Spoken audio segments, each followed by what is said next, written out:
झारखंड के रहने वाले विशाल प्रजापति एक डीजे साउंड कंपनी में काम करते हैं। शादियों में जाकर अपने म्यूजिक सिस्टम के थ्रू भीड़ को ठुमके लगवाना इनके डीजे बैंड की खासियत है। पूरे झारखंड से इनकी बुकिंग आती रहती है।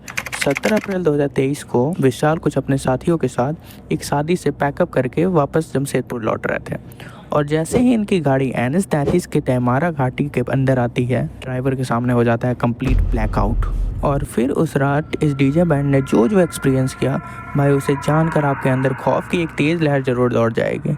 लेकिन जो डेट मैंने बताई 17 अप्रैल 2023, इसे याद रखिएगा, क्योंकि इस जगह जहां ये घटना घटी वहां वक्त की चाल और रफ्तार बिल्कुल बदल जाती है। तैमारा घाटी की और भी डिस्टर्बिंग रिकॉर्डेड बातें मैं आपको इस वीडियो में जरूर रिवील करूंगा। फिलहाल विशाल भाई द्वारा बताया गया इस स्टोरी को मैंने मरून फाइल से लिया है। तो बेसिकली झारखंड के अंदर जो धनबाद शहर है, जिसे कई लोग वासेपुर के नाम से भी जानते हैं, उसी धनबाद का एक मशहूर डीजे बैंड है जिसका नाम है सार्जेंट डीजे। इस बैंड में काम करने वाले ज्यादातर लोग धनबाद में ही मालिक के घर के आसपास रूम लेकर रहते हैं। विशाल भाई जिन्होंने ये इंसिडेंट शेयर किया है वो भी धनबाद में ही रहते हैं। उनका असली घर गिरिडीह में है, जो झारखंड का एक छोटा सा टाउन है और धनबाद से लगभग 60 किलोमीटर दूर पड़ता है। सार्जेंट डीजे का काम करने का तरीका कुछ ऐसा है कि ये लोग शादियों में जाकर अपना साउंड सिस्टम और सेटअप पंडाल में लगा देते हैं।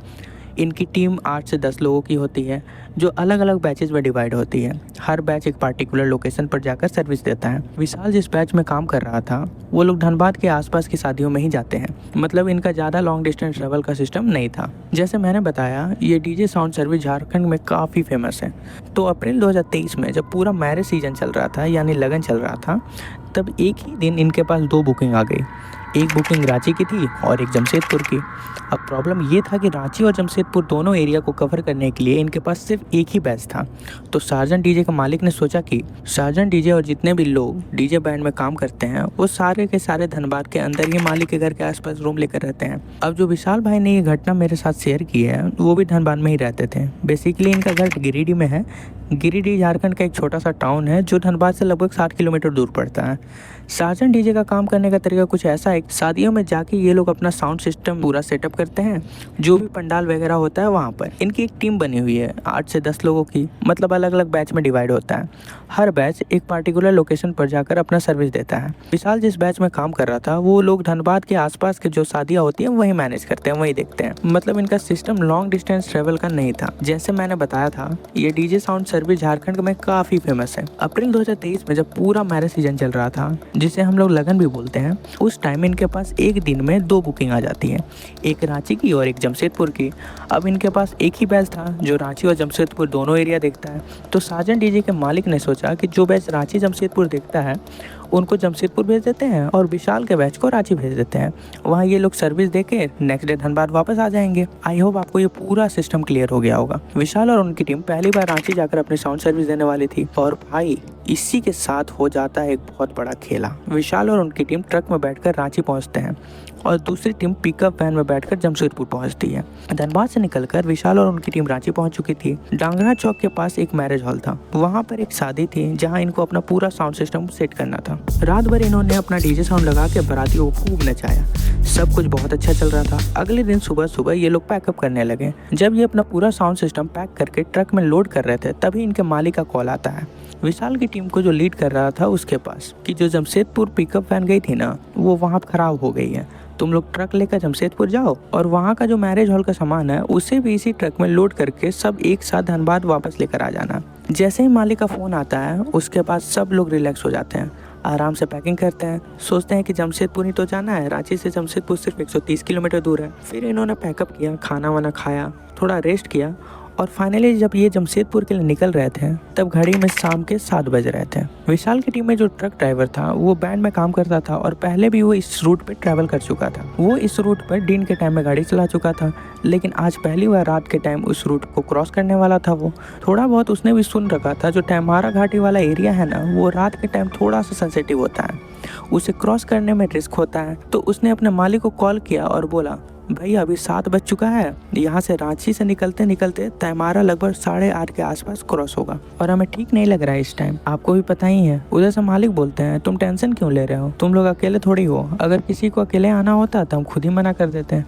इतने सारे लोग हो तुम लोग, कोई खतरा नहीं होना चाहिए, भगवान का नाम लो और आ जाओ। साजन डीजे के मालिक को भी अंदर से पता था कि उस घाटी पर क्या क्या होता है। रांची से ये लोग 10 किलोमीटर आगे बढ़ते हैं कि नामकुन नाम का एक एरिया आता है। नामकुन पहुंचते हैं इनके ट्रक के आगे वाले टायर से फटने की आवाज़ आती है। ड्राइवर ने उतर कर देखा तो टायर पंचर हो चुका था। अब इस ट्रक का टायर ठीक करते करते रात के लगभग 9 बज गए, वो भी नामकुन में ही। जमशेदपुर भी लगभग अभी 120 किलोमीटर दूर था। विशाल बताते हैं कि जैसे ही हम नामकुन में ट्रक ठीक करके दोबारा निकलने वाले थे, लगभग 20 किलोमीटर और आगे जाते ही पूरा लैंडस्केप चेंज हो जाता है और उनकी गाड़ी घनी घाटी और जंगल के बीच से आगे बढ़ रही थी। थोड़ी देर बाद उन्होंने देखा कि रोड के दोनों साइड मूर्तियां लगी हुई हैं। एक साइड हनुमान जी की मूर्ति थी और दूसरे साइड काली माँ की।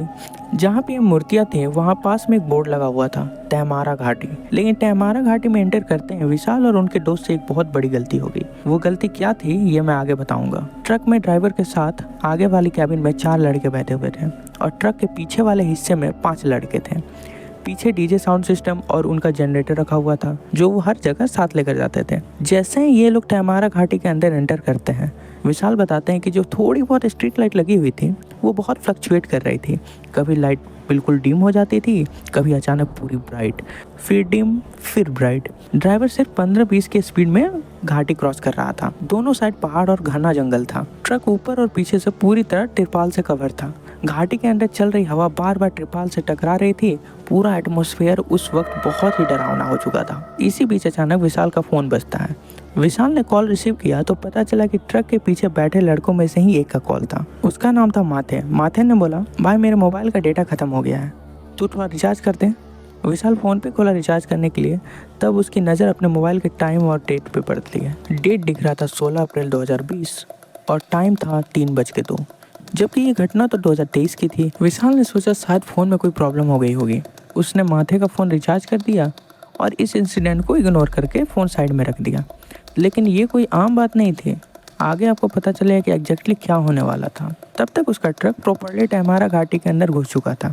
अचानक ड्राइवर और आगे बैठे केबिन में लड़कों ने देखा कि रोड के साइड में लगभग 100 मीटर दूर पे एक औरत झोला लेकर खड़ी है और वो हाथ देकर ट्रक को रोकने की कोशिश कर रही है। ड्राइवर ने बाकी लड़कों से कहा, अब इतनी रात को यहाँ कौन हो सकता है और ये औरत यहाँ क्या कर रही है। जब तक वो लोग डिसाइड करते कि गाड़ी रोकना है या नहीं, तब तक ट्रक उस औरत के पास पहुंच चुका था। ड्राइवर ने ब्रेक लगा दिया। ड्राइवर ने अपने साइड का विंडो ग्लास नीचे किया और पूछा, इतनी रात को आप यहाँ क्या कर रही हैं। वो भी औरत बोली, आगे मेरा गाँव है, मुझे वहाँ छोड़ दो। विशाल बताते हैं कि उस औरत की आवाज़ बिल्कुल क्लियर नहीं थी। ऐसे लग रहा था जैसे 2 लोग एक साथ बोल रहे हो। ड्राइवर ने पूछा, यहाँ आसपास तो कोई गांव दिख नहीं रहा, आगे तो सिर्फ घाटी का रास्ता है। और वो औरत इस बात का कोई जवाब नहीं देती है। उसकी आंखें नीची थी और बस एक ही लाइन रिपीट कर रही थी, आगे मेरा गांव है, मेरे को छोड़ दो। उसकी आवाज़ बिल्कुल क्लियर नहीं थी। इसी बीच जो लड़के ट्रक के पीछे बैठे हुए थे उसमें से एक का कॉल आता है विशाल को। वो पूछता है, अबे गाड़ी तुम लोगों ने रोकी क्यों है यहाँ पे। विशाल बोलता है, हाँ एक औरत खड़ी थी साइड में। ड्राइवर उससे बात कर रहा है, वो कह रहे कि आगे उसका गाँव है, वहाँ छोड़ दो। पीछे बैठे हुए लड़के के दिमाग में अचानक से कुछ स्ट्राइक करता है। वो धीरे से ट्रक का ट्रिपाल उठाता है और बाहर झांक कर देखता है और जो वो देखता है उससे उसका पूरा शरीर कांपने लगता है। हकलाते हुए विशाल को बोलता है, विशाल भाई जल्दी बोलो ड्राइवर को ट्रक भगाए यहाँ से। विशाल पूछता है, अबे क्या हो गया, ऐसा क्यों बोल रहा है। लड़का रोता हुआ बोलता है, भाई जिसे तुम लोग बात कर रहे हो ना, वो कोई इंसान नहीं है, उसके पैर ही नहीं है भाई, ट्रक जल्दी भगाओ यहाँ से। विशाल का मुंह खुला का खुला रह गया। वो ड्राइवर को बताना चाहता था लेकिन डर के मारे उसकी आवाज़ ही नहीं निकल रही थी। वो भाई भाई करके ट्रक ड्राइवर को बुला रहा था लेकिन उसकी आवाज़ अंदर ही अटक जा रही थी। उसके मुंह से आवाज़ निकल ही नहीं रही थी। आगे बैठे बाकी लोगों ने पूछा, क्या हुआ, ऐसे क्यों काँप रहा है। तब विशाल ने धीरे से पास बैठे बंदे से सच बताया। वो बंदा ड्राइवर के करीब था तो उसने ड्राइवर के कान में धीरे से कहा, भाई ये कोई इंसान नहीं है। ड्राइवर एकदम शॉक हो गया। उसने तुरंत अपने साइड मिरर में ध्यान से देखा और सच में उस औरत के घुटने के नीचे कुछ था ही नहीं, वो हवा में लटक रही थी। ये देखते हैं सबके होश उड़ गए। डर के मारे ड्राइवर की हालत ख़राब हो चुकी थी। उसने तुरंत शीशा ऊपर चढ़ाया और एक्सेलरेटर पूरा दबा दिया। ट्रक 60-70 के स्पीड में लगभग उस घाटी में चल रही थी। सब लोग एकदम चुप, पसीने में भीगे, डरे हुए एक दूसरे को देख रहे थे। ट्रक अभी 100 मीटर ही आगे बढ़ा होगा कि अचानक उन्होंने देखा वही सेम औरत इस बार एक छोटी बच्ची का हाथ पकड़ के रोड क्रॉस कर रही थी। ड्राइवर ने रिफ्लेक्स में जोर से ब्रेक मारा। टायर चीख की आवाज़ के साथ स्किड हुई। ड्राइवर स्टीयरिंग को जोर से पकड़े हुए था। उसके हाथ एकदम लाल हो गए थे। दिल जोर जोर से धड़क रहा था, माथा से पसीना टप टप गिर रहा था। ब्रेक लगाते ही जो पीछे लड़के बैठे थे उनमें से एक का सिर सीधे जनरेटर से आकर टकरा गया। जनरेटर ट्रक के अंदर ही लौटा। झटका इतना जोर से था कि उस लड़के का सिर फट गया। तुरंत खून बहने लगा। पीछे से चिल्लाने की आवाज़ आई, भाई गाड़ी रोको, इसका सर फट गया। ड्राइवर ने ट्रक को थोड़ा पीछे किया। एक साइड का पहिया रोड के नीचे लटक रहा था और दूसरा ऊपर रोड के था। ट्रक आधा टिल्ट हो चुका था। सब लोगों को दो तरह का डर पकड़ चुका था, एक उस चीज़ का और दूसरा कि कहीं ट्रक पूरी तरह घाटी में ना गिर जाए। ड्राइवर ने हिम्मत करके फिर साइड मिरर में देखा। इस बार रोड बिल्कुल खाली था, ना कोई औरत ना कोई बच्चा, जैसे कुछ हुआ ही ना हो। लेकिन पीछे जनरेटर के पास जो खून बह रहा था वो बिल्कुल रियल था। अब सवाल ये था, क्या वो सच में कोई आत्मा थी या घाटी उनके दिमाग के साथ खेल रही थी? और सबसे बड़ा सवाल, अगर वो औरत सामने थी ही नहीं तो ड्राइवर ने ब्रेक किस चीज़ से बचने के लिए लगाया? उस वक्त सबको लग रहा था कि अगर हम बाहर निकले और फिर से वो औरत आ गई तो, लेकिन साथी का सर फटा हुआ था, इसलिए बाहर निकलना ज़रूरी था। ड्राइवर ने बोला, सब केबिन से बाहर निकलो और पीछे वाले तिरपाल हटाकर ट्रक से नीचे आ जाओ। ये सब लोग टेमारा घाटी के बीच अंधेरी रात में अपने ट्रक के पीछे खड़े थे। जिसका सर फटा था उसको फर्स्ट एड दिया जा रहा था। अभी 20 से 25 सेकंड ही हुए होंगे कि अचानक ट्रक के अंदर रखा जनरेटर खुद से एक बार स्टार्ट हुआ, घर्र करके, फिर तुरंत बंद। सबका ध्यान एक साइड जनरेटर की तरफ चला गया। थोड़ी देर बाद फिर वह स्टार्ट हुआ, इस बार थोड़ा ज़्यादा देर के लिए, और फिर बंद। अब तो सबके डर के मारे पसीने छूटने लगे थे। ग्रुप में एक लड़का था जो देहाती टाइप का था, सीधा सीधा पर तेज। पता नहीं उसके दिमाग में क्या आया, वो जनरेटर की तरफ देखकर जोर जोर से गाली देने लगा। वो चिल्लाते हुए लगातार गाली दे रहा था। बाकी लोग उसे रोक रहे थे, पागल हो गया है क्या, बंद कर। पर वो सुनने को तैयार ही नहीं था। जैसे ही उसने गाली देनी शुरू की, जनरेटर की आवाज़ तो बंद हो गई, लेकिन पीछे से किसी औरत के धीरे धीरे रोते हुए सिसकने की आवाज़ आने लगी। एक हल्की सी सिसकने की आवाज़। सबके कान खड़े हो गए। ग्रुप में सब हिंदू थे, सिर्फ 2 लड़के क्रिश्चियन थे। ड्राइवर ने कहा, सबको हनुमान चालीसा आती है? सब ने कहा, हाँ आती तो है, लेकिन जो क्रिश्चियन लड़के थे उन दोनों को नहीं आती थी। सब ने एक दूसरे का हाथ पकड़ा, एक छोटा सा सर्कल बनाया। ड्राइवर बोला, जोर जोर से हनुमान चालीसा पढ़ो। सब ने मिलकर रात के अंधेरे में जोर जोर से हनुमान चालीसा पढ़ना शुरू कर दिया। जैसे जैसे उनकी आवाज़ तेज़ होती जा रही थी, वैसे वैसे उस औरत की रोने की आवाज़ बहुत ही तेज़ होती गई। दोनों आवाज़ें, एक तरफ भक्ति की गूंज, दूसरी तरफ दर्द भरी सिसकना। लगभग 60-70% चालीसा खत्म हुई हो गई। तब उन्होंने नोटिस किया ट्रक के अंदर से रोने की आवाज़ अचानक बंद हो गई। फिर भी उन्होंने पूरी हनुमान चालीसा खत्म की। सब लोग ट्रक की तरफ देख रहे थे। उन्हें लग रहा था कि अभी वह औरत अंदर से बाहर निकलेगी, पर ऐसा कुछ भी नहीं हुआ। 15 से 20 मिनट तक ये सब वहीं खड़े थे, वेट कर रहे थे कि शायद वो बाहर आए। ड्राइवर ने बोला, एक बार चेक कर लेते हैं। सब एक साथ ट्रक के पास गए, तिरपाल हटाया, फ्लैशलाइट ऑन की। अंदर सिर्फ जनरेटर और साउंड सिस्टम था और कुछ नहीं। हिम्मत करके सब वापस ट्रक में चढ़ गए। ड्राइवर ने स्ट्रिक्ट बोल दिया, हनुमान चालीसा चलती रहनी चाहिए। ट्रक की स्पीड बढ़ाई और वहाँ से लगभग 8 से 10 किलोमीटर दूर बुंडू पहुँच गए। बुंडू में पेट्रोल पंप के पास रुककर उन्होंने ऑनर को कॉल किया और सारी बात बताई। ऑनर ने बहुत डांटा और बोला, सबसे पहले तुम लोगों ने गाड़ी रोकी क्यों? अब एक काम करो, किसी लाइन होटल में रुक जाओ, सुबह निकलना। ये लोग एक लाइन होटल में रुक गए, खाना खाया और थोड़ा रेस्ट किया। सुबह 6 बजे आसपास के लोगों को जब उन्होंने रात की बात बताई तो वहाँ के लोग बोले, यहाँ इतने सारे मर्डर और एक्सीडेंट हुए ना कि बहुत सारे स्पिरिट ने इस एरिया को हॉन्टेड कर रखी है। तुम लोग बच गए, यही बहुत बड़ी बात है। जब रांची जमशेदपुर हाईवे डेवलप नहीं हुआ था और इंफ्रास्ट्रक्चर वीक था, तब शाम होते ये पूरा एरिया नक्सलाइट के कंट्रोल में आ जाता था। अंधेरे में जब गाड़ियाँ क्रॉस करती थी, नक्सलाइट उन्हें रोककर लूटपाट करते थे।